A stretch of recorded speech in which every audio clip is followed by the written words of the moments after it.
እሺ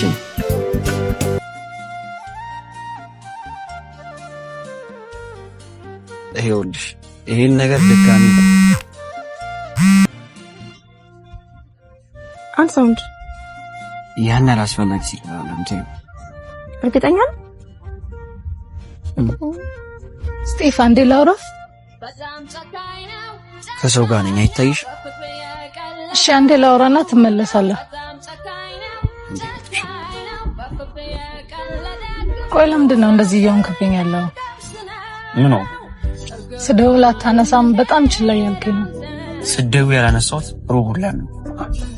ለዛ አቻች ኮም እንደውን ካትነግረኝም ታዲያ ማውራት ስለማልፈልግ ነው። በምን ስቲቭ ማትፈልገኝ ከሆነ ጊዜና አትብታልብኝ ማለት ቁርጤን ንገረኝና ልታውክ። እሺ